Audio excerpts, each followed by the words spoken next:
Part 1. Opening. A castle. After sunset. Tonight we are going to step quietly into a medieval castle after sunset. Not the castle of battles, banners, trumpets and charging horses. Not the castle of shining armor and heroic noise, but the castle as it became at night. Cold stone, low firelight, long corridors, wooden doors, heavy shutters, a few candles burning carefully in iron holders, the smell of smoke, wool, old rushes, damp walls, cooked meat, horses, leather, and beeswax. Outside, the sky darkens over the fields. The last workers return from the outer yard. A gate is checked. A chain is lifted. A torch is carried across the courtyard. Somewhere above, on the wall, Walker Guard pulls his cloak tighter against the wind. Inside, the castle begins to change. By day, it may have been busy.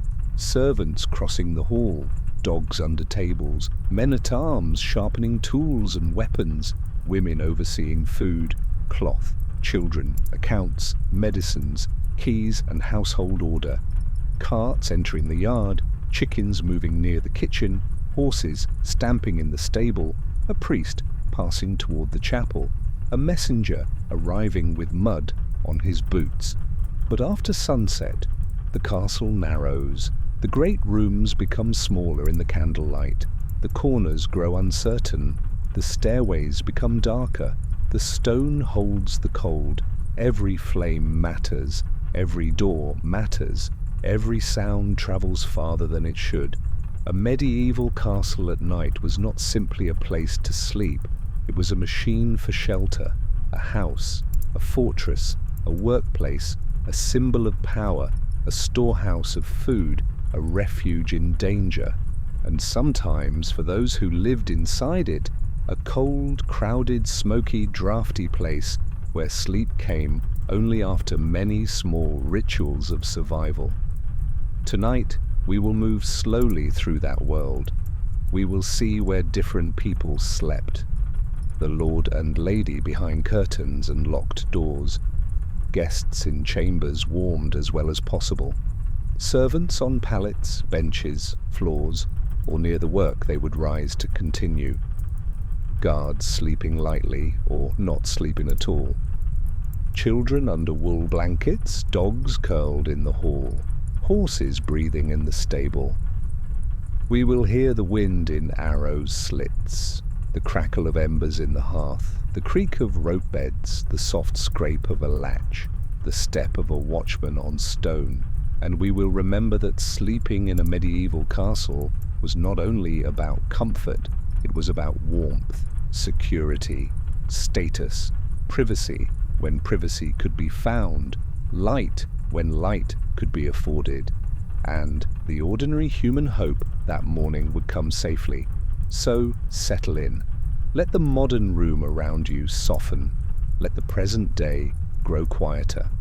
And imagine that you are standing in a castle courtyard long ago while a last blue light leaves the sky. A torch flickers near the gate. A bell sounds once. And somewhere inside the stone walls, the night is beginning. Part 2. The castle was not one bedroom. When we imagine sleeping in a castle, we may picture one grand chamber, a high bed, red curtains, a carved chest, a fireplace glowing in the wall, perhaps a moonlit window and a tapestry moving slightly in the draught, and for a few people, something like this could be true. But a medieval castle was not one bedroom. It was many different sleeping worlds stacked inside the same walls. Where you slept depended on who you were, your rank, your work, your usefulness, your relationship to the household, your gender, age, role, and sometimes your luck. The lord and lady might sleep in a private chamber, though even private did not always mean private in the modern sense. Important servants might sleep nearby because they had duties at night or early morning. Children might sleep in adjoining spaces. A trusted attendant might sleep outside the door. The chamber could be a place of rest, but also administration, conversation, receiving visitors, storing valuables, and displaying status. A bed was not just furniture, it was wealth. A good bed required timber, rope, mattress-filling cloth, blankets, pillows, curtains, and labor. The curtains around a bed could keep warmth in, block drafts, and create a small room inside a colder room. In a castle, this mattered. Stone walls looked strong, but they could be deeply uncomfortable. Stone absorbed cold, stone sweated with damp, stone echoed. A chamber that seemed impressive in daylight might feel severe after midnight. So textiles softened the castle. Wall hangings, tapestries, bed curtains, carpets or rushes underfoot, fur-lined garments, wool blankets, linen sheets for those who could afford them. Cloth was warmth, cloth was status, cloth was survival. Below the private chambers, the great hall had its own sleeping life. By day and evening, the hall was the public heart of many castles. Meals were served there, visitors were received, announcements were made, servants passed through, dogs waited for scraps. The fire burned large. At night, the same hall might become a sleeping space for lower-ranking members of the household, travelers, retainers, or servants. Benches, pallets, straw mattresses, cloaks and blankets could turn a public room into a dormitory. The fire in the hall might die down, but its remaining warmth was valuable. Those who slept nearest the hearth were fortunate. Those near the doors felt the drafts. Those near animals or dogs had warmth, but also smell and noise. In towers, guards might sleep in small rooms near their posts or rest briefly between watches. In the kitchen area, servants might sleep close to the ovens or hearths, partly because warmth lingered there, and partly because their work began before others woke. Stable boys might sleep near horses. A groom could be awakened by a sick animal, a restless mount, or a sudden order. A castle chapel might contain someone keeping vigil. A gatehouse might hold men expected to wake quickly at a sound from outside. There were no equal nights in a castle. One person might sleep behind embroidered curtains, another beneath a cloak on the floor. One might have a servant to warm the bed. Another might sleep with boots nearby, ready to rise. One might close a chamber door and feel protected. Another might sleep in a room where people came and went. So when we ask what it was like to sleep in a medieval castle, the honest answer is this: it depended. A castle contained luxury and discomfort at the same time. It could offer safety from enemies, but not from cold. It could display power, but still smell of smoke. It could protect a noble family while exhausting the servants who made that protection feel comfortable. At night, the castle revealed the hierarchy of sleep. Some slept deeply because others stayed awake. Some stayed warm because others carried wood. Some rested because others listened in the dark. Part 3. The bed, a small room within the room. In the better chambers of a medieval castle, the bed was the center of the night. Not merely because it was where a person lay down, but because the bed itself could become a little shelter. A room within the room. A warm enclosed place inside a cold stone building. The grandest beds were raised from the floor. This helped keep the sleeper away from drafts, damp, insects, and the chill of stone or packed surfaces below. A wooden frame might support ropes or slats. On top of that came the mattress. Mattresses could be filled with straw, wool, feathers, down, or other materials, depending on wealth and availability. A poor sleeper might lie on straw. A noble might sink into feathers. Between those extremes there were many degrees of comfort. The bed might have curtains hanging from a frame or tester. When drawn closed, these curtains trapped body heat. They softened drafts. They blocked the sight of servants or other people in the chamber. They made darkness more complete. And they gave the sleeper a rare sense of separation. In a world where many people lived, worked, dressed, washed, slept, and ate in shared spaces, the curtained bed offered a kind of private cocoon. But it was not always quiet. The ropes of a bed could creak, the mattress might rustle, the curtains might move when air slipped through cracks, the fire might spit, a servant might enter softly with a candle, a dog might scratch at the door, a child might cough nearby. The bed could protect, but it did not isolate the sleeper from the household.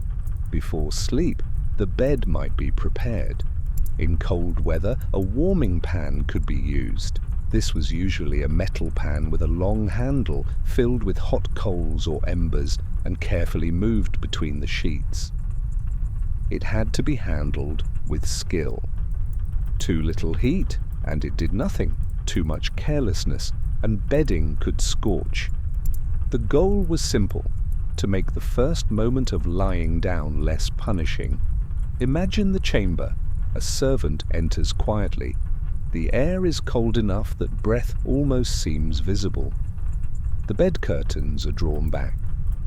The pan is slid carefully beneath the covers and moved in slow arcs. The linen warms. The smell of faint heat rises, then the pan is removed. The curtains are lowered, and the bed waits, holding its small portion of warmth. For the wealthy, clean linen was another luxury. Sheets could be valuable. Laundering them required labor, water, fuel, time, and weather suitable for drying. Fresh bedding was not a casual matter. It was a sign of care, status, and household competence. Insects were a constant concern. Fleas, lice, and bedbugs could disturb sleep across social classes, though better bedding and cleaning helped. Herbs might be used, bedding might be aired, rushes might be changed. But a castle was a living environment filled with humans, animals, textiles, straw, food, and warmth. Small creatures found their way in. A bed, then, was both comfort and maintenance. It had to be shaken, aired, repaired, warmed, guarded from damp, and protected from pests. The sleeper inside the bed curtains entered a world of muffled sound.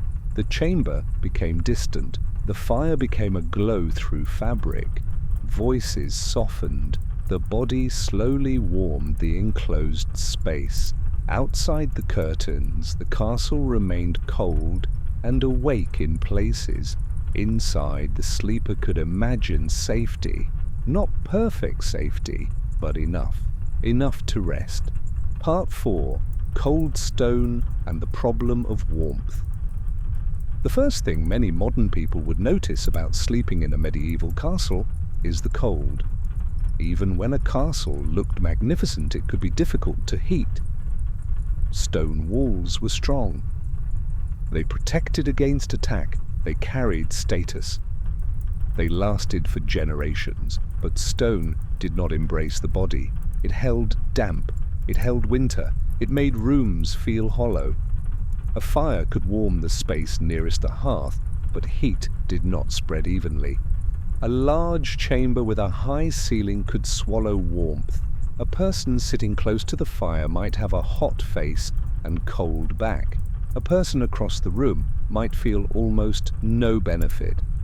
At night, when fires were banked or reduced, the cold returned.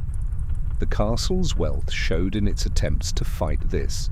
Fireplaces, braziers, tapestries, wall hangings, curtains, carpets, rushes on floors, heavy clothing, furs, blankets, warming pans, smaller chambers within larger buildings. All of these softened the cold, but none abolished it. Windows were another issue. Glass existed, but it was expensive and not always clear or widespread in all parts of a castle. Some openings were shuttered, some were narrow, some had horn, cloth, or other coverings. Even a glazed window might leak cold air. A beautiful chamber could still have drafts. At night, shutters were closed, curtains helped, but wind found cracks, it moved under doors, it entered through arrow slits, stairwells, imperfect masonry, and roof spaces.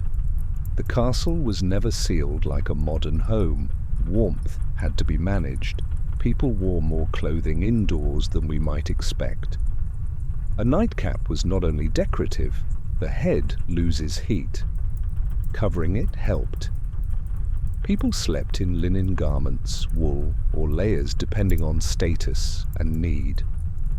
They might keep a cloak nearby, they might sleep in socks or wrapped feet, they might pull bedding around the shoulders and curl inward. The body made itself smaller to preserve heat. In a noble chamber, a curtained bed was one answer. In humbler spaces, people shared warmth more directly. Servants sleeping in groups, children together, dogs near feet, workers near the dying heat of the kitchen. The logic was simple. A single body cools quickly. Many bodies warm a space. The great hall might retain warmth after the evening meal because so many people had gathered there and because the hearth had burned large. But by the deepest part of the night, the hall too could chill. Those sleeping there knew the slow change. First, the warm smell of food and smoke, then the lowering of voices, then the fire sinking, then the room darkening, then the cold creeping across the floor. Castle sleep in winter could be broken sleep. A person might wake to adjust blankets, to move closer to another sleeper, to listen to wind, to hear someone adding fuel, to feel the nose and fingers cold while the body remained covered. And yet, compared to sleeping outside, a castle was extraordinary protection. It blocked the worst of wind and snow. It provided walls, roofs, stored food, guarded gates, fires, and people. The same stone that chilled the sleeper also shielded him. This is the contradiction of the medieval castle at night. Cold but protective, hard but secure, uncomfortable but powerful. The castle did not make winter easy. It made winter survivable. Part 5. The Great Hall after the meal. The Great Hall was one of the most important rooms in a castle. By day, it was a place of activity and authority. By evening, it became warm, crowded, smoky, noisy, and alive. A fire burned. Candles or torches gave light. Tables were set up. Food was carried in. Dogs waited hopefully. Servants moved quickly. The Lord's table stood apart or above. Retainers, guests, household officers, guards, and servants all had their places according to rank. The meal itself helped prepare the household for night. Food gave warmth. Drink softened fatigue. Conversation gathered information.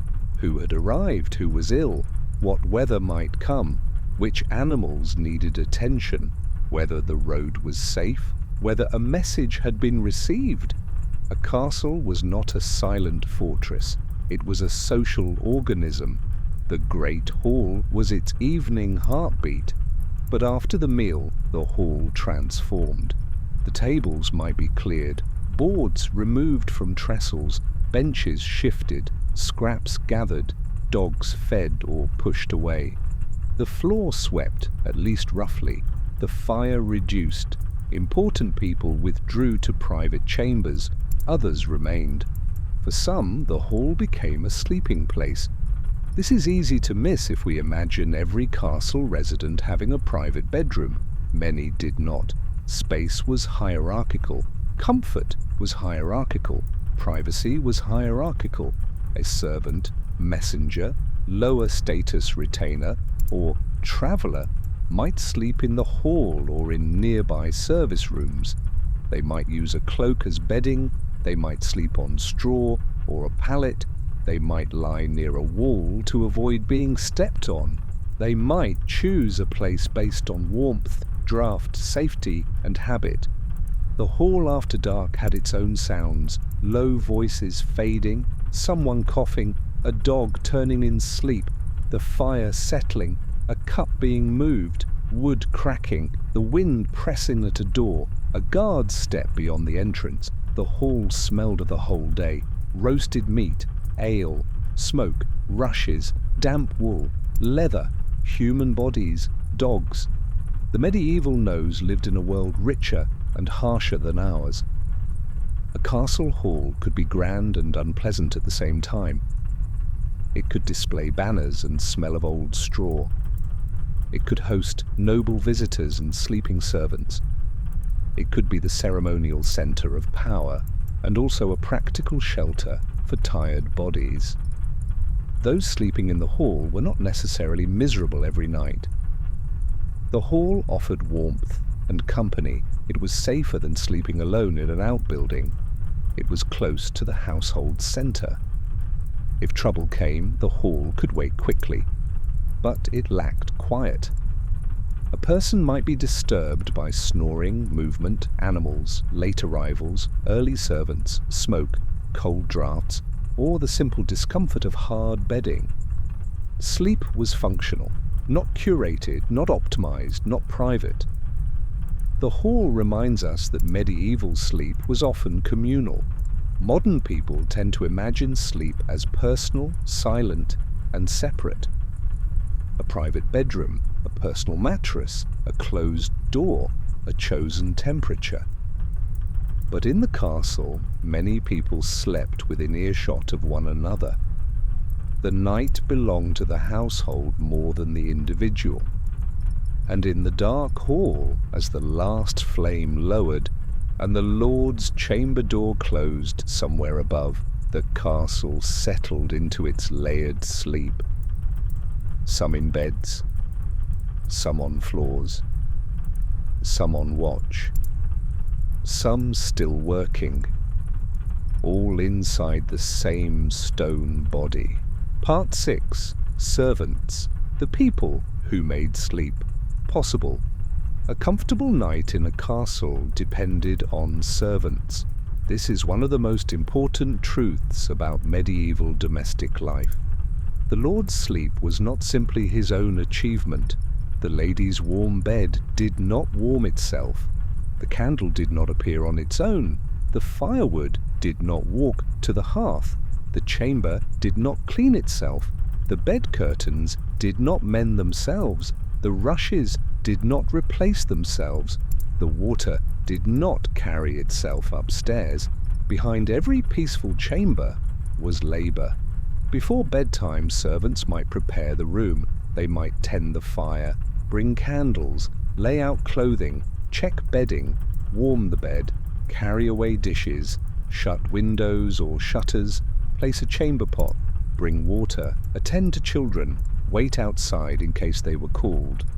In the morning, many of these tasks began again in reverse: emptying, sweeping, washing, carrying, lighting, folding, repairing. A castle at night was not asleep all at once. Some servants remained active after their masters retired. Some rose before dawn. Some slept lightly because they expected interruption. A lady's maid might be called. A nurse might wake for a child. A groom might check a valuable horse. A cook might begin before sunrise. A porter might respond to a late arrival. A guard might wake another guard. A servant's sleep was often conditional. It existed between duties. Where servants slept varied widely. Some slept in or near the rooms where they worked, some near kitchens, some in lofts, some in shared chambers, some in the great hall, some on pallets or benches. The arrangement depended on the size of the castle, the period, the household's wealth, and the servants' rank. High-status servants could have better spaces, lower servants made do. This hierarchy of sleep is not a small detail. It tells us how the castle functioned. A castle was not only stone walls and noble blood, it was a system of bodies placed according to usefulness. Those who needed to be near a door slept near a door. Those who needed to be near animals slept near animals. Those who served chambers slept near chambers. Those who cooked slept near heat and work. Those who guarded slept near danger. Even sleep was organized by service. Servants also knew the castle at night more intimately than many nobles did.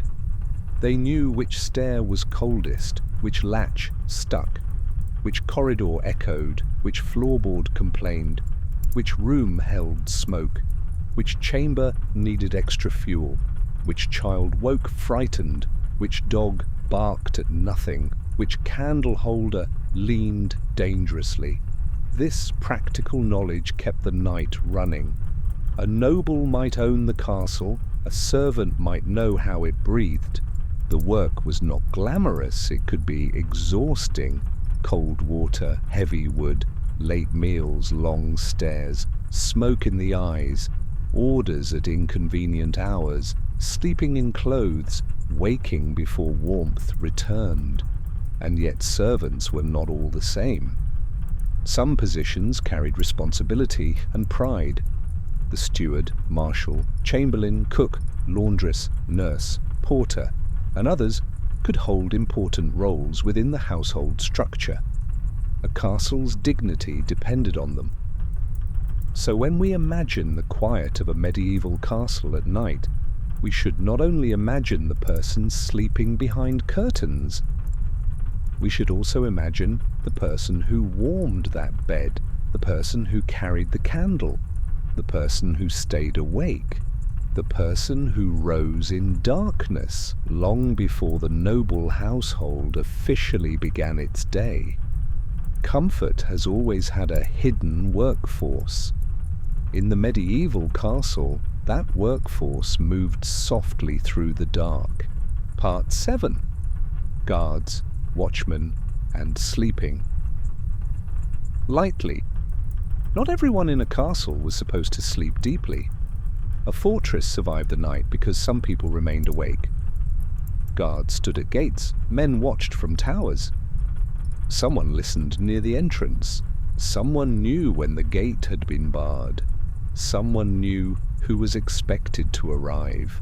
Someone understood that darkness was useful not only to sleepers, but also to enemies.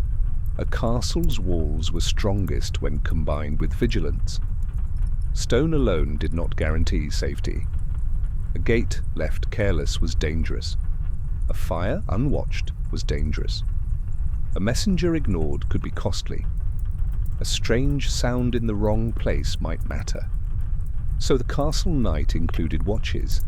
A guard on the wall might walk slowly along the parapet, his cloak pulled tight, his breath visible in winter. A lantern shielded against wind. The land beyond the walls dark and uncertain. He might see very little. A road fading into trees, a field silvered by moonlight. The dark outline of a village, a river beyond. Perhaps nothing at all but blackness. But he listened. The hoot of an owl, the bark of a dog below, a horse shifting in the stable, the creak of timber, a distant shout, wind in the grass. The guard's task was not constant drama. Mostly it was boredom, cold boredom, repetitive boredom, the kind of boredom that makes the mind wander and the body ache. But boredom was part of safety. Most nights nothing happened. The value of the watch was that it was there on the one night something did. Some guards slept in shifts. A man might rest in a guard room, still dressed, ready to wake quickly. His sleep was lighter than a noble's sleep. Boots nearby, weapon close, fire low. Another man outside. In larger castles, routines could be more formal. in smaller ones simpler. But the principle remained. The household slept under the awareness of others. This changes how we think about castle sleep. The noble chamber was secure partly because a chain of attention extended outward, from the bed curtain to the chamber door, from the chamber door to the corridor, from the corridor to the hall, from the hall to the gate, from the gate to the wall, from the wall to the dark landscape beyond. Security was layered, and at each layer someone had a duty. The guards also watched for fire. In a castle filled with wood, straw, cloth, torches, candles, embers, and kitchens, fire could be as dangerous as any enemy. A careless flame in a storage area could threaten everyone. The night watch was therefore not only military, it was domestic. It protected the sleeping from thieves, attack, accident, and flame. Imagine lying in a chamber half awake. The room is dim. The fire has lowered. Beyond the bed curtains, the air is cold. You hear footsteps outside, slow, measured, not alarming. A guard, or a servant, or someone making rounds. The sound tells you that the castle is not abandoned to darkness. Someone is moving through it. Someone is awake. That knowledge may help you sleep. In the medieval world, safety was often audible. A locked door, a barred gate, a watchman's step, a dog's bark, a bell. The castle night was full of these small assurances. Not complete safety, but enough safety to close the eyes. Part 8. Light in the castle. Candles, torches, and fire. Light inside a medieval castle was precious. The stone rooms we see today in restored castles often appear empty and grey. But at night, in the Middle Ages, those rooms would have been shaped by fire. Not electric brightness, not steady ceiling light, but unstable, living light. A hearth, glowing red, a candle flame bending in a draught, a torch smoking near a doorway, a lamp making a small pool of gold. Light did not fill the castle evenly. It gathered in islands. The great hall might be lit during a meal. The kitchen burned with work. A chamber might hold a candle or two. A passage might be almost black. A chapel might shine softly around the altar. A guardroom might glow just enough for men to see one another's faces. Moving through the castle after dark meant moving from one island of light to another. Between them, the dark returned quickly. Candles varied in quality. Tallow candles were cheaper, smoky, and could smell unpleasant. Beeswax candles were cleaner and more expensive. In noble and religious settings, beeswax might be used for important spaces. But even wealthy households did not waste candles carelessly. Every flame consumed material. Every hour of light had a cost. This affected bedtime. A person did not leave candles burning casually through the night. That would be expensive and dangerous. A candle might be used to undress, pray, settle children, check the room, or read briefly if one had the education and the desire. Then it would be put out. Darkness was normal. Darkness was economical. Darkness was safer than an unattended flame. Torches gave stronger light, but they were smoky and unsuitable for quiet chambers. They belonged more to movement, halls, outdoor spaces, and ceremonial brightness. A torch could make a corridor dramatic, but also fill it with smell and soot. Oil lamps were another possibility, depending on region and resources. But again, fuel mattered. Light was never free. The hearth was the most important source of nightlight for many rooms. It gave warmth and glow together. But a hearth's light changed constantly. At full flame, it could brighten faces and walls. At embers, it became a red-breathing thing in the dark. A sleeper might wake and see the faint pulse of coals. Enough to know where the room was. not enough to make the room fully visible. This soft, low light affected sleep. Modern people often fall asleep after hours of bright screens and electric lamps. In a castle, the night gradually reduced brightness. Sunset, firelight, candlelight, embers, dark. The mind followed the fading world. Of course, fear or discomfort could still keep people awake, but the lighting itself encouraged the body to slow. The castle's shadows were not decorative, they were part of the environment. A tapestry might move gently, a carved chair might look strange, a doorway might become a black rectangle, a person crossing with a candle might cast a giant shadow on the wall. Night made the castle imaginative, perhaps too imaginative for some. Children might fear corners, adults might pretend not to, and yet the small flame was enough. Enough to find the bed, enough to see a face, enough to say a prayer, enough to close the curtain. Then darkness could return. Part 9. The Sounds of Sleeping in Stone. A medieval castle at night was not silent. It was quieter than daytime, but not silent. Stone carries sound in unusual ways. A footstep in a corridor can travel.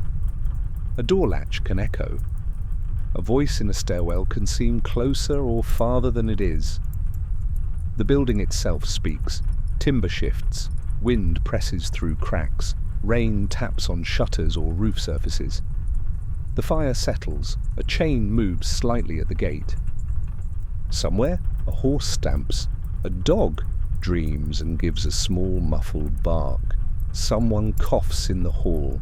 Someone turns on a rope bed. Someone whispers. Someone snores.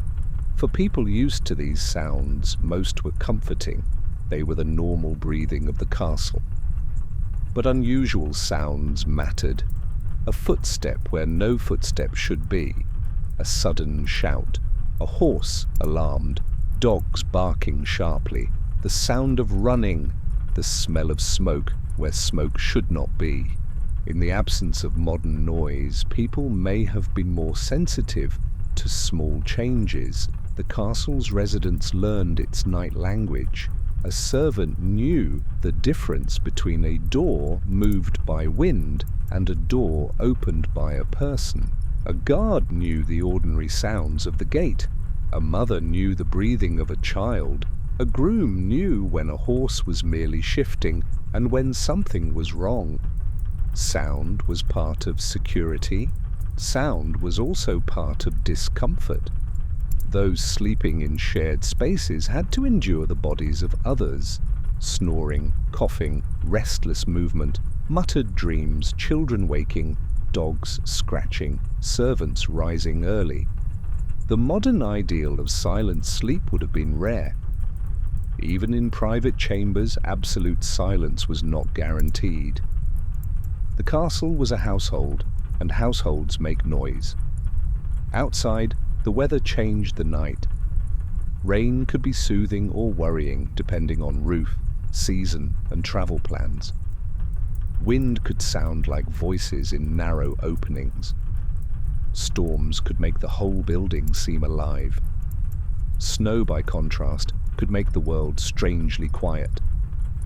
The courtyard muffled, the outer landscape softened, footsteps dull, voices close. A snowy castle night might feel enclosed, almost buried in silence. But inside, fires still cracked, people still breathed, animals still stirred. The castle never became completely still. There were also bells. Bells marked time, prayer, warning, and order. A chapel bell, a town bell beyond the walls, a watch signal. A bell could cross darkness in a way light could not. In a world without electric clocks, sound helped organize the night.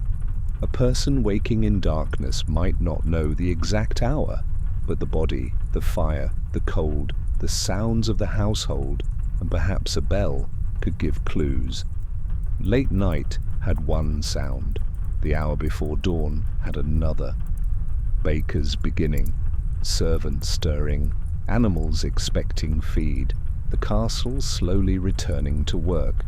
To sleep in stone was to sleep inside an instrument. The walls held and shaped every sound, and each sleeper, depending on rank and place, heard a different version of the castle's night song. Part 10. Privacy, modesty, and shared space. Modern sleep is often private. A bedroom door closes, a person changes clothes alone. A bed belongs to one or two people, a bathroom is nearby. But in a medieval castle, privacy was more limited and more carefully distributed. High-status people had more of it. Low-status people had less. But even noble privacy was not the same as modern privacy. A lord or lady might sleep in a chamber, but servants could enter. Attendants might help with clothing, children might be nearby, a trusted person might sleep close enough to be called. The chamber was personal, but also functional and social. The bed curtains helped. They created a boundary. Inside the curtains, the sleeper had a degree of concealment. Outside, the chamber continued to exist. Someone might tend the fire, someone might wait, someone might whisper. This is why the curtained bed mattered so much. It was not only warmth, it was dignity. For servants and lower status residents, shared sleeping arrangements were normal. People slept where there was space, a bench, a pallet, a loft, a corner of the hall, a service room, near the kitchen, near the stable. In such spaces, modesty was practical rather than absolute. People changed under garments, behind hangings, in shadows, or with the ordinary acceptance of crowded life. The body was less hidden in some ways and more regulated by custom in others. Chamber pots also remind us that sleeping arrangements included bodily realities. There were no modern bathrooms. At night, a person might use a chamber pot rather than walk through dark corridors. For the wealthy, servants would remove and clean these. For others, the management was less elegant. Smell was part of life. So was waste. So was washing when water and labour allowed it. We often imagine castles as romantic, moonlight on stone, tapestries, great beds, banquets, but sleeping in one involved many ordinary needs. Where to urinate, how to stay warm, how to keep insects away, how to avoid drafts, how to undress in a cold room, how to wake before one's superior, how to find a door in darkness, how to share a space with other sleeping bodies. Privacy also depended on trust. In a crowded household, secrets were difficult. Servants saw and heard much. A household's internal life was full of observation. Who woke late? Who called for wine? Who argued? Who was ill? Who visited whose chamber? Who slept poorly? The night, which feels private to us, could be socially visible in a castle. This did not mean everyone discussed everything openly. Households had rules, silences, loyalties, and dangers, but the boundaries were different. To sleep in a medieval castle was to sleep inside a hierarchy of watching and being watched. Some had curtains, some had corners, some had only darkness, and darkness itself could be a form of privacy. When the candle was out, when the fire was low, when the room lost its edges, the individual could disappear a little, not behind a locked modern door, but inside the shared mercy of the dark. Part 11. The smell of the castle night. To understand sleeping in a medieval castle, we must remember smell. Modern rooms are often designed to smell like nothing, or like controlled fragrance, soap, laundry, air freshener, paint, clean fabric. But a castle at night would have carried layers of scent, smoke from hearths, tallow candles, beeswax if the household could afford it. damp stone, rushes on the floor, old wood, wool clothing, leather belts and boots, metal, dogs, horses in nearby stables, cooked meat, ale, herbs, human bodies.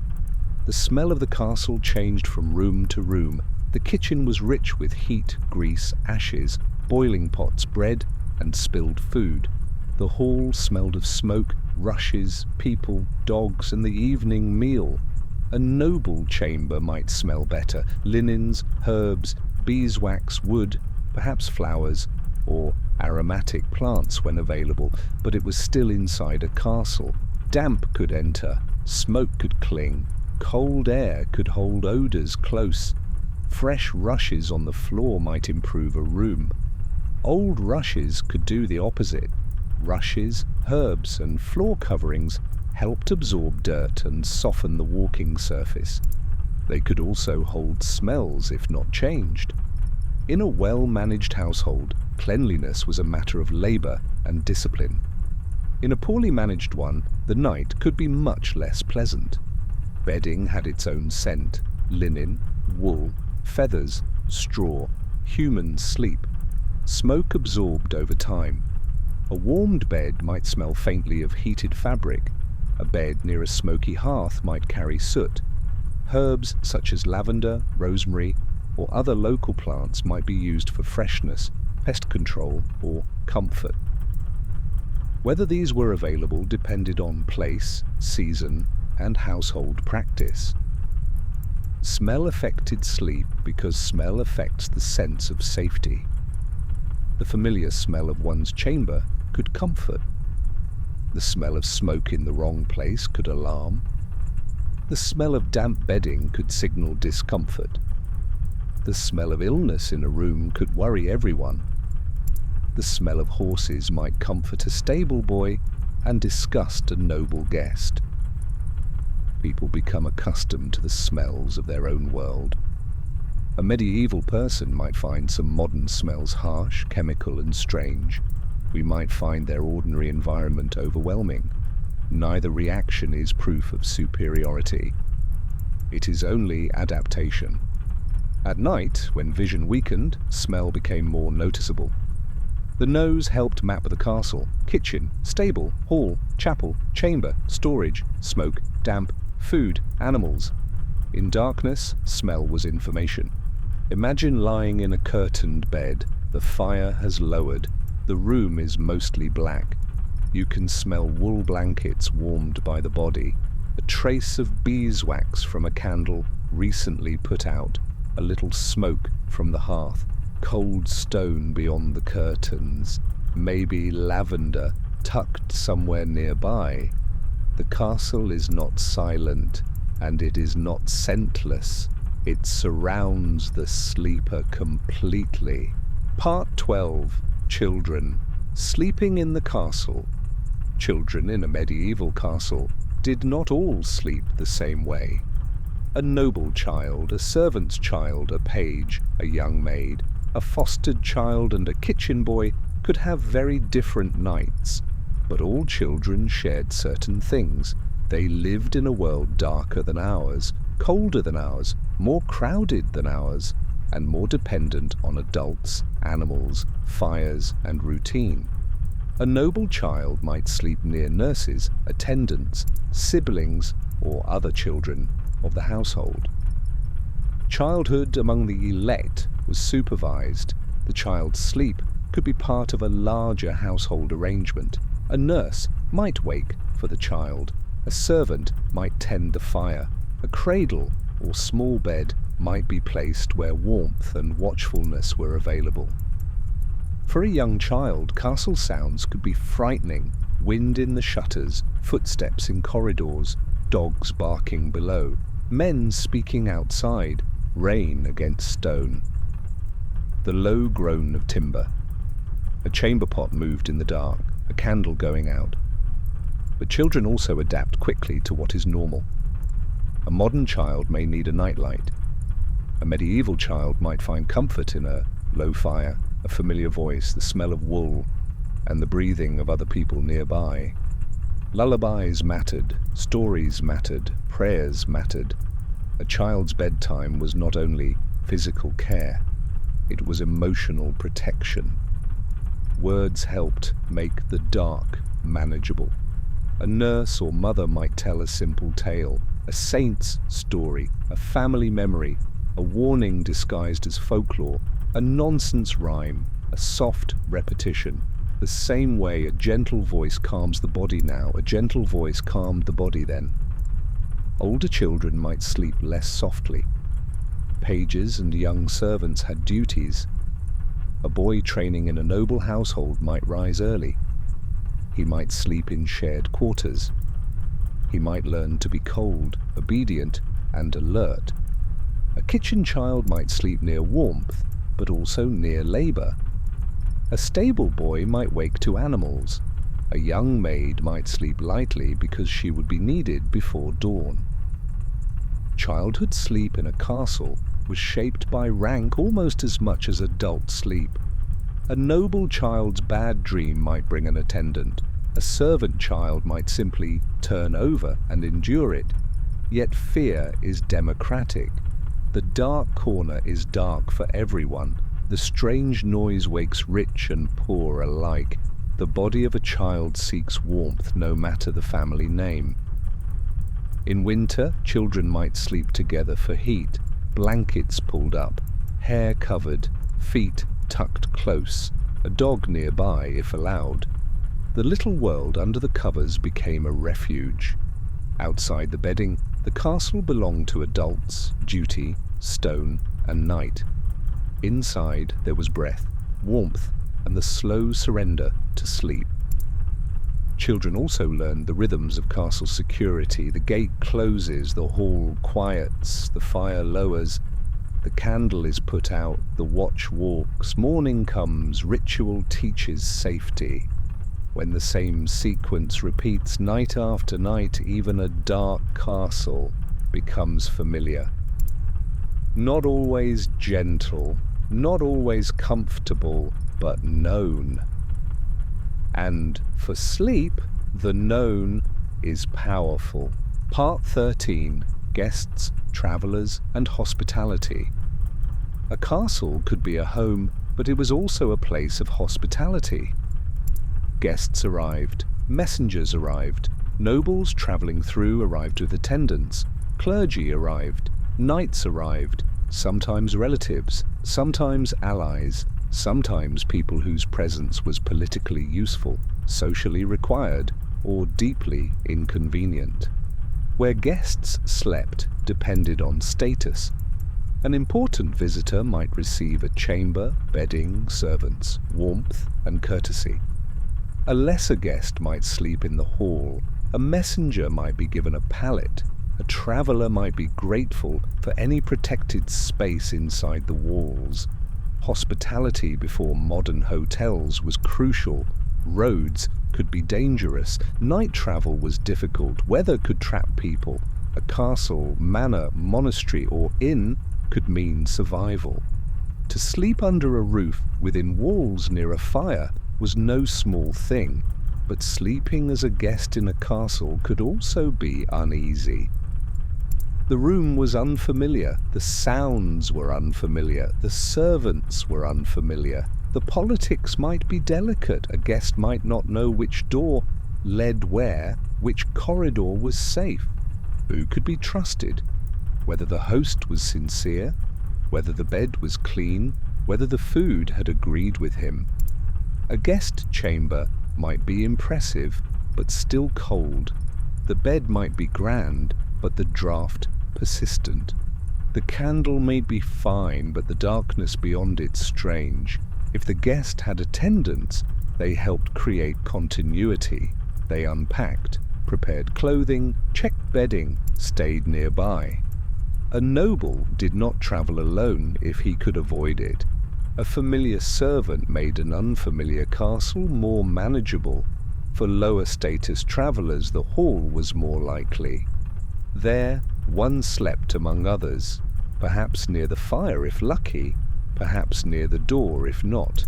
A cloak might be the main blanket, boots might stay close, Valuables, if any, might be kept under the body or inside clothing.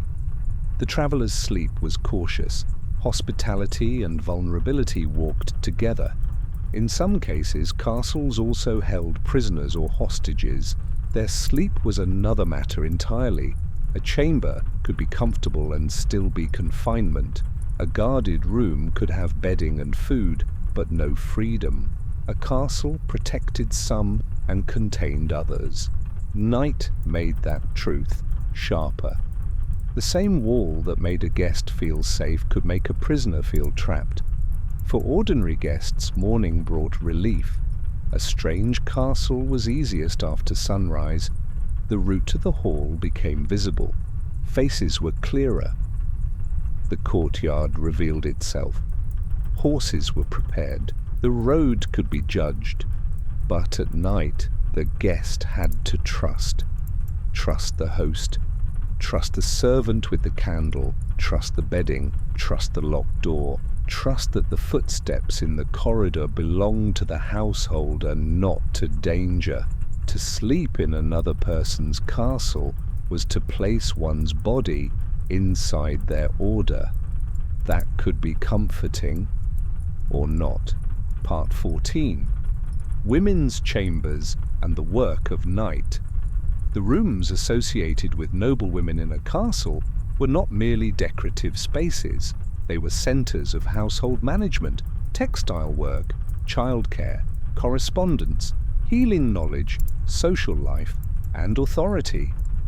At night, these spaces could become quieter, but their work did not vanish. A lady of the castle might have a chamber where she slept, received trusted people, managed personal belongings, and conducted parts of household life.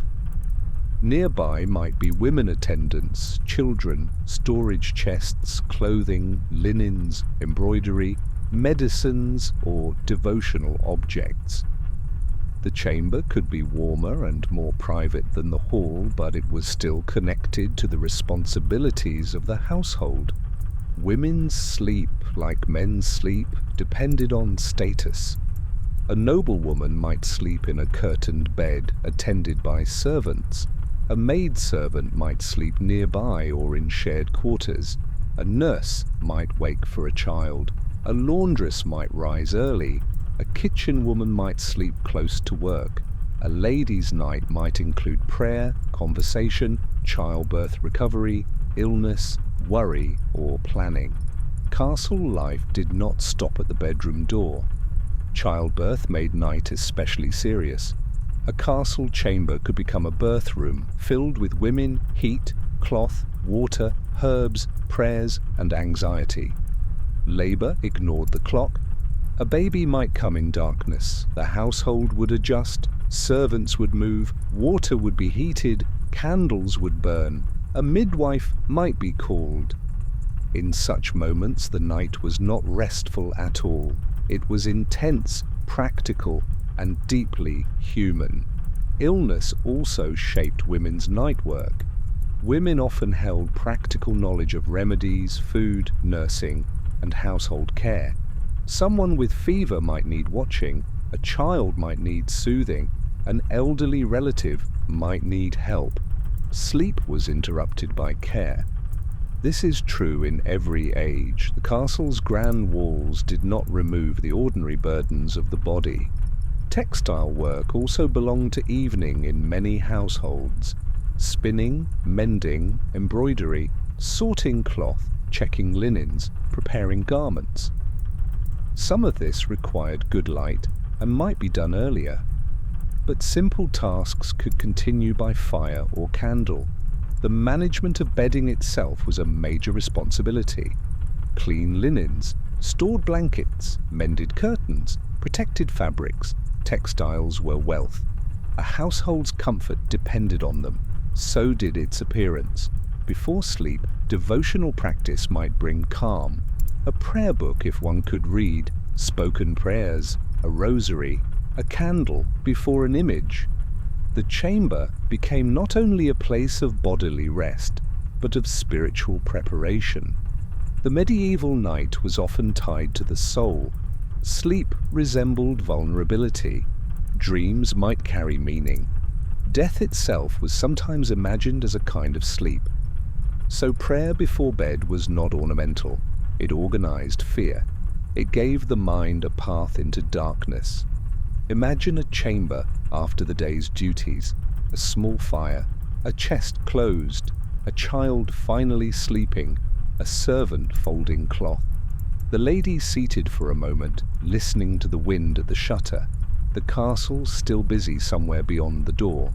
But here, for a little while, the night becomes softer, not free of duty, only quieter. Part 15. Animals in and around the castle. Night. A medieval castle was full of animals, not only the noble horses of imagination, but dogs, cats, chickens, pigs, cattle, hawks, geese, mules, oxen, and many smaller creatures that came whether invited or not. Animals shaped the castle night. They added warmth, noise, smell, security, work, companionship, and sometimes irritation. Dogs were especially important. They hunted, guarded, cleaned scraps, slept near people, barked at strangers. A dog in the hall could be a nuisance during the meal and a comfort after dark. Its hearing and smell extended human senses. A sudden growl could wake a household faster than a cautious human ear. Not every bark mattered, of course. Dogs bark at foxes, dreams, other dogs, and nothing at all. But people knew their animals. They learned the difference between ordinary noise and warning noise. Horses were valuable and required care. In the stable, the night had its own rhythm, breathing, shifting weight, hooves against straw, leather creaking. A groom or stable boy might sleep nearby. If a horse became ill, injured, or restless, someone needed to know. A war horse, riding horse, or messenger's mount was not easily replaced. Protecting animals was protecting wealth and mobility. Chickens and geese might be shut away to protect them from predators. Pigs needed containment. Cattle had to be secured. In winter, animals sheltered close to human spaces in many settlements, though arrangements varied. Their warmth and presence were part of the household economy. Cats, whether loved, tolerated, or simply present, helped control rodents. Rodents were a constant reality wherever grain, food scraps, straw, and warmth existed. At night, small scratching sounds in walls or floors were not unusual. A castle stored food. Food attracted life. So the animal world did not end at the wall. It entered, it nested, it listened, it survived alongside humans. For someone trying to sleep, animals could both soothe and disturb. A dog's body near the feet might warm a child. A cat moving across bedding might startle someone. Horses shifting below could wake a groom. Geese could sound an alarm. Mice could irritate everyone. The castle night was therefore not purely human. It was a shared ecology. The walls separated the castle from the wild outside, but not completely. Foxes, wolves in some regions, owls, bats, insects, rats, and stray dogs belonged to the broader night. The people inside knew they were not alone in the dark. This awareness shaped behavior. Close the coop, latch the stable, store grain properly, keep dogs near, listen when animals changed their sound. In a world without electric alarms, animals were part of the alarm system. They were also part of the soundscape that made sleep familiar. A stable boy might sleep better hearing horses breathe. A kitchen servant might find comfort in the known scratch and rustle of the household cat. A noble child might feel safer with a dog at the chamber door. The medieval castle slept with animals around it, below it, beside it, and sometimes within it. And the night belonged to all of them. Part 16. The Castle Kitchen. Before dawn.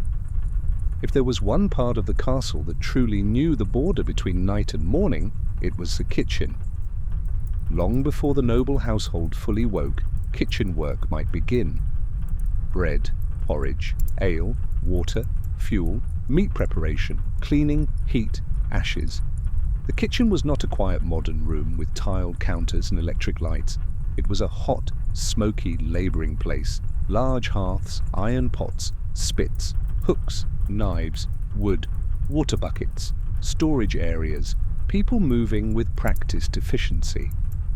At night, after the evening meal, the kitchen might remain active long after others retired, pots cleaned, leftovers managed, fires banked, tools put away, food protected from animals and pests. Then before dawn it began again. The first kitchen workers rose in darkness or grey light. They revived embers, carried fuel, fetched water, prepared simple foods. A castle's day depended on their early movement. For those sleeping near the kitchen, rest was warmer but less peaceful. Heat lingered. That was a blessing in winter, but the kitchen also had smells, noise, pests, and early disturbance. A servant sleeping near the kitchen might be awakened by the scrape of iron, the thud of wood, the cough of smoke, the voice of a cook, the first stirrings of labour. The cook held a serious position in the household. Food, safety, timing, quantity, and status all passed through the kitchen. Feeding a castle was not casual. The kitchen had to support the hierarchy of the household. Different people received different food, portions, and service. Guests mattered. Feast days mattered, fasting days mattered, supply mattered, spoilage mattered, season mattered. And all of this affected sleep. If food had to be ready early, someone had to wake early. If a guest arrived late, someone had to feed him. If a lord wanted hot food, someone had to maintain fire. If bread was needed at dawn, someone had to prepare before dawn. Comfort upstairs meant labour below. The kitchen fire was different from the chamber fire. A chamber fire comforted. A kitchen fire worked. It boiled, roasted, smoked, dried, heated, and consumed. It required strength and attention. A kitchen at the edge of morning might glow like an industrial heart inside the castle. Outside, the courtyard is still dark. The watch is tired. The horses have not yet been fed. But in the kitchen a flame catches. Someone bends over the hearth. Someone breaks yesterday's bread. Someone lifts a pot. Someone yawns and rubs cold hands near heat.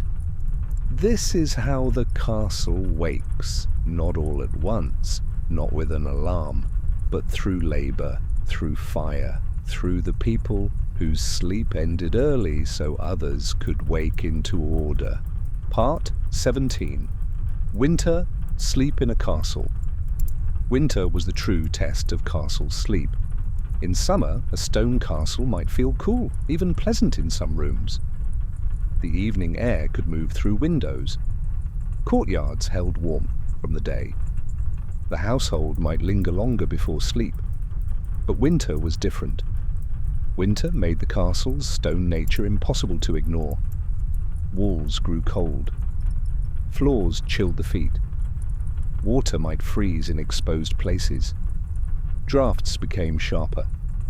The journey from fire to bed could feel like crossing a small country of cold air. In winter, bedtime required planning. Fuel had to be available, clothing had to be layered, beds had to be warmed if possible. Curtains had to be drawn, shutters closed, blankets arranged, the body prepared for hours of stillness. A person who has been cold all day does not always sleep easily. Cold keeps the body alert. It tightens muscles, it wakes the mind. So warmth before sleep mattered. A hot drink if available, a place near the hearth, warm bedding, shared body heat, dry socks or wrapped feet, a cap, a cloak nearby. In noble chambers, servants might fight the cold with every tool the household could afford. Extra wood, wall hangings, more blankets, bed curtains, warming pans. But even then, the fire had limits. Someone lying in a curtained bed might be reasonably warm once inside, but getting up in the night could be miserable. The chamber pot might be cold, the floor colder, the air beyond the bed curtains sharp. For lower status sleepers, winter was harsher. A servant in the hall might compete for a place near fading warmth. A stable boy might rely on straw, animals and clothing. A guard on watch endured the worst of it. Standing still in cold wind on stone was punishing.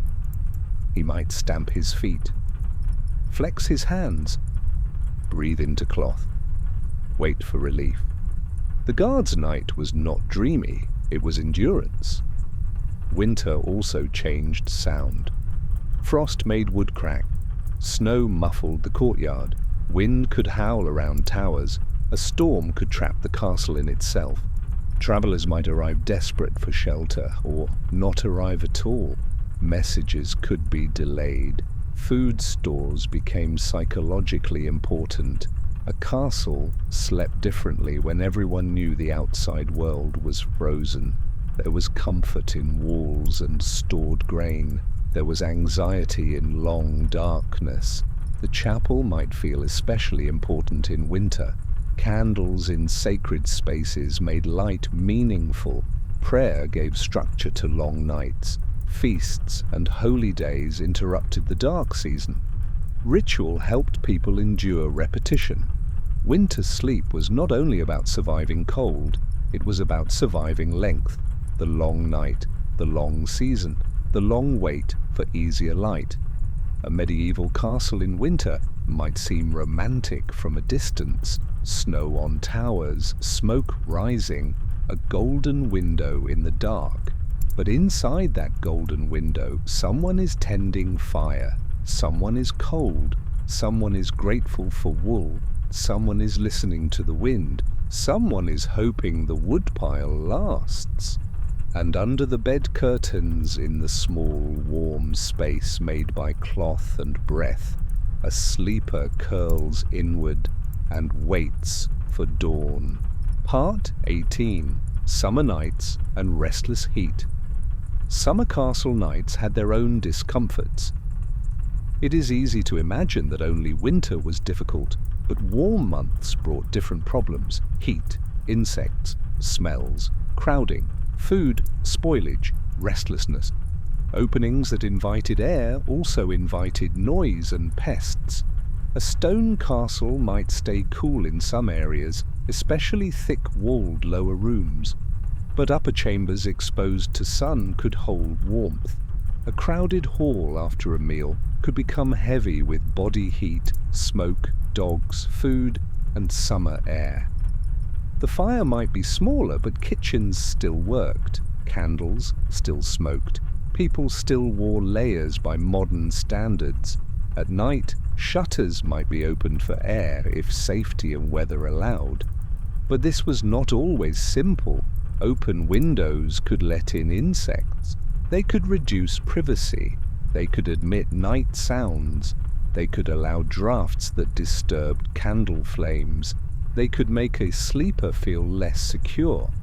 Bed curtains, so useful in winter, could become too warm. A sleeper might leave them partly open. Blankets might be lighter. People might sleep in cooler areas when possible. Some might rise earlier or rest differently during the day depending on work rhythms and local custom. Insects were not a minor issue. Flies, fleas, mosquitoes in some regions, lice, bedbugs and other pests could disturb sleep. Textiles, straw, animals and human bodies created opportunities for them. Herbs might help, airing bedding might help, cleaning helped, but the problem never fully disappeared. The summer night also intensified smell. Food went bad faster, waste smelled stronger, animals smelled stronger, people sweated. A castle household had to manage freshness with the tools available: water, ventilation, herbs, cleaning, distance. when possible. Summer could also bring more evening activity. Longer daylight meant work continued later. Travel was easier. Guests might arrive. Hunts, gatherings, repairs, and outdoor labor shaped the rhythm. People might not retire as early as in winter. The castle after sunset could remain socially alive. Voices in the courtyard, a servant carrying water, a horse being walked, a door open longer than usual, the smell of grass or hay, the sky not fully dark until late. Summer nights could be beautiful. Moonlight on stone, warm air at the window, distant fields smelling of earth, stars above the towers. But beauty did not remove discomfort. A person could lie awake under light bedding, listening to a mosquito, hearing laughter below, smelling smoke from the kitchen, and wishing for a breeze. The medieval castle was not one consistent sleeping environment. It changed with the season. Winter demanded warmth. Summer demanded air.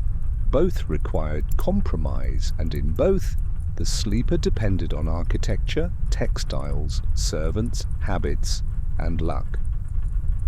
Perhaps the best summer castle sleep came in the hour before dawn, when the air cooled, when the last conversations ended, when insects quieted a little, when the stone released the day, when pale light slowly touched the window, and the body, finally comfortable, drifted into its deepest rest, just as the castle prepared to wake. Part 19. Prayer, Dreams, and the Vulnerable Soul. For many medieval people, sleep was not only a bodily act, it was also a spiritual one. To sleep was to become vulnerable. The body lay still.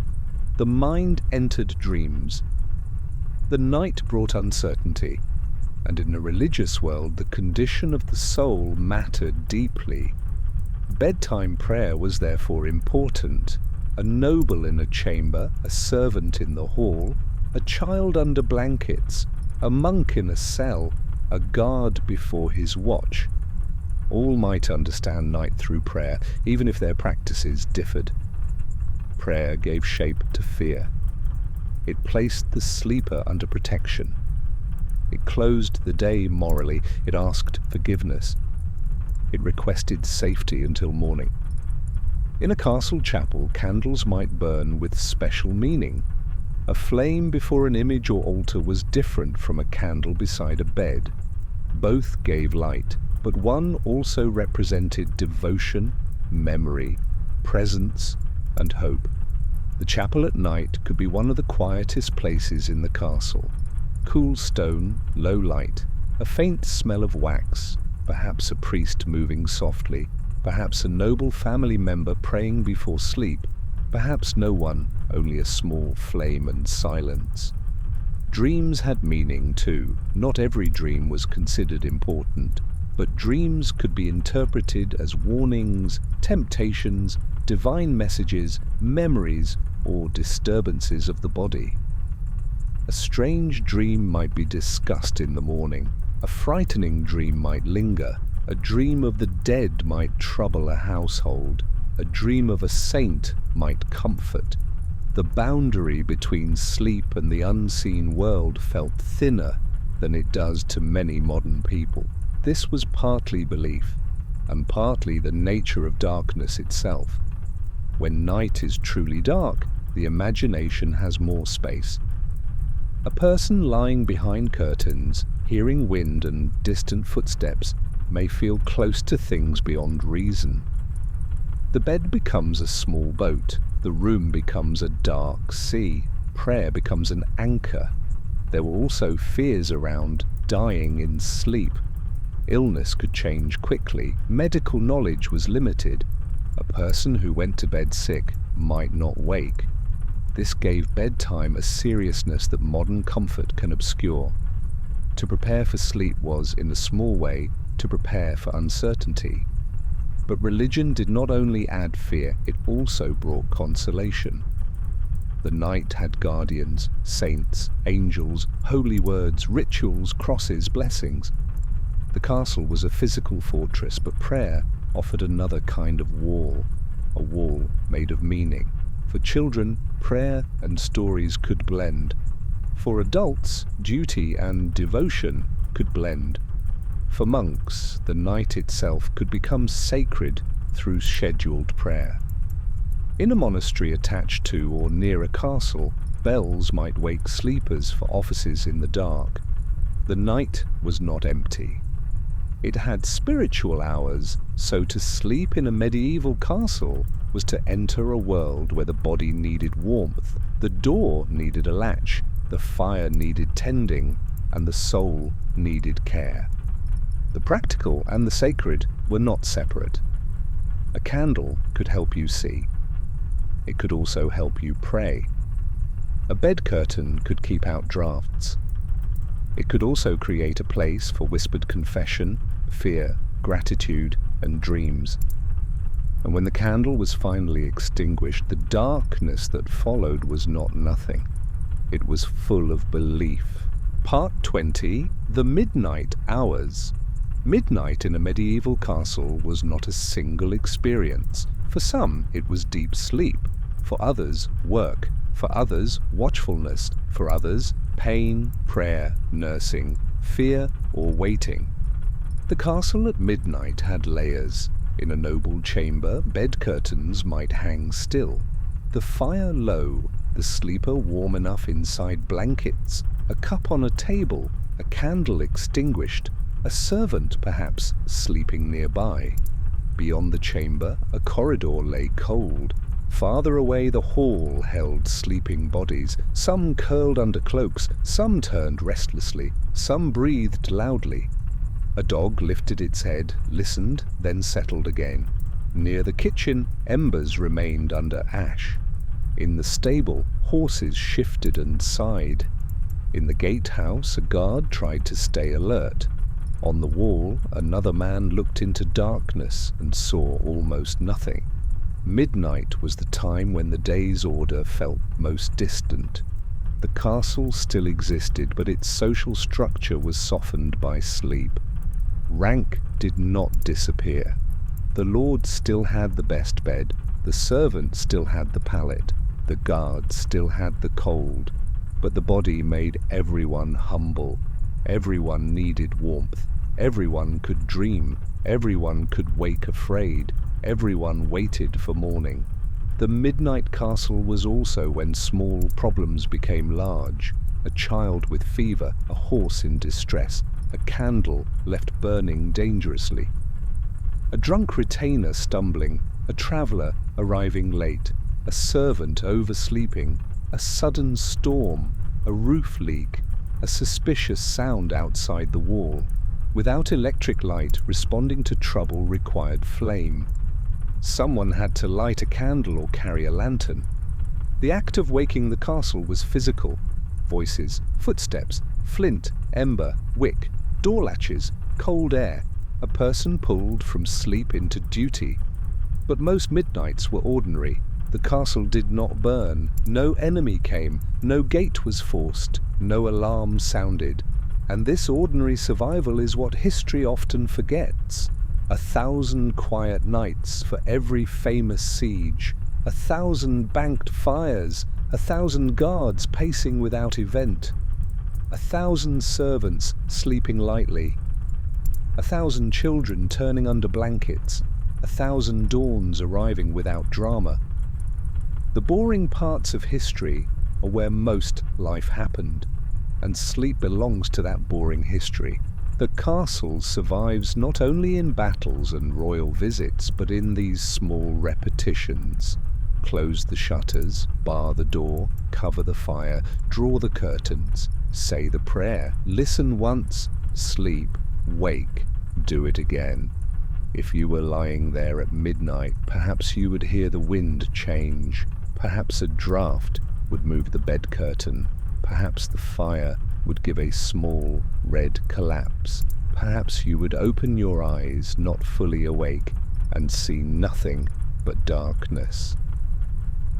Then from somewhere far in the castle, a footstep. Slow, familiar, The watch. The household still holds. And you sleep again. Part 21. Before dawn, the castle begins to wake. The deepest sleep in the castle may have come just before dawn, that hour when the fires were low, the guards tired, the stars fading, the cold strongest, the world not yet returned to colour. Then slowly, the castle began to wake. Not all at once, not by a single bell, though bells could matter, but through work. Someone in the kitchen stirred embers, someone carried water, someone opened a shutter, someone crossed the courtyard. A horse was fed.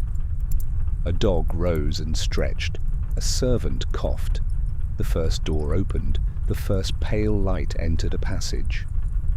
Morning in a castle was built by the people who rose earliest. The kitchen workers, the stable hands, the guards changing watch, the servants preparing chambers, the people whose labour turned a cold stone building back into a functioning household. In noble chambers, morning could be gentler, a fire renewed, water brought, clothing prepared, curtains opened. But even there, the cold of the room outside the bed remained. The first moment of leaving the warm, enclosed bed could be unpleasant. A sleeper might delay, listen, feel the difference between the small, warm world under blankets and the larger, cold world beyond, then rise. The castle's night ended through exposure, feet to the floor, curtains drawn back, air on the face, clothing pulled on, the body returning to duty. For those who slept in the hall, morning might be abrupt, servants moving, dogs awake, benches needed, floors cleared. The room that had been a sleeping space became public again. A person sleeping too long might be stepped around, mocked, or ordered up. The hall belonged to the day. It could not remain a dormitory. For guards, dawn brought relief. The landscape became readable again. The road appeared. The fields took shape. Trees separated from shadow. If nothing had happened, the night's success was invisible. That is the strange nature of vigilance. When it works, it leaves no story. Only another morning. The chapel might also mark the beginning of day. Prayer, bells, routine. The castle's spiritual and practical rhythms braided together. Food, warmth, worship, cleaning, animals, orders, travel, repairs, messages. The day assembled itself piece by piece. Looking back, we may focus on the discomforts of medieval castle sleep. The cold, the smoke, the pests, the lack of privacy, the hard bedding for many, the interrupted rest, and those things were real. But there was also relief in morning, to wake safely inside the walls, to find the fire alive, to hear normal sounds, to see light return to stone, to know the gate had held, to know the household continued. For most people in most times, that was enough. The night had been survived. Part 22. Closing. The bed behind the curtains. And now, as our slow journey through the medieval castle night comes to an end, imagine one final chamber. The room is mostly dark. A small fire has lowered to embers. The stone walls are cold beyond the reach of the hearth. A candle has been blown out, leaving only the faint memory of smoke and wax. The bed curtains hang still. Inside them, the air is warmer, not warm by modern standards, but warm enough. A body beneath wool and linen, feet tucked close, hands folded near the chest. The sound of the castle distant now, a guard's step somewhere far away, a horse shifting below. Wind at the shutter, a dog sighing in the hall. The room smells of wool, ashes, old wood, and a trace of beeswax. Outside the window, the night sky rests over the walls. Beyond the walls, fields. Beyond the fields, forest. Beyond the forest, roads. that will wait until morning. The castle is not perfectly comfortable. It is not silent. It is not clean in the way we expect clean rooms to be. It is not warm in the way we expect homes to be warm. But it is shelter. It is order. It is stone against wind, a fire against cold, a curtain against draughts, a watchman against danger, a prayer against fear, a household against the long dark. To sleep in a medieval castle was to sleep inside layers, layer of blanket, layer of curtain, layer of chamber, layer of corridor, layer of hall, layer of gate, layer of wall, layer of night. And somewhere within all those layers, the human body did what it has always done. It sought rest. It listened. It warmed itself. It dreamed. It waited for morning. So let the castle grow quiet again. Let the hall settle. Let the kitchen embers sleep. Let the horses lower their heads. Let the watchman turn once more along the wall. Let the moon move slowly behind a cloud. Let the bed curtains close, and let the old stone world fade softly into darkness. This has been Need to Sleep, a calm story for a sleepless night. Good night.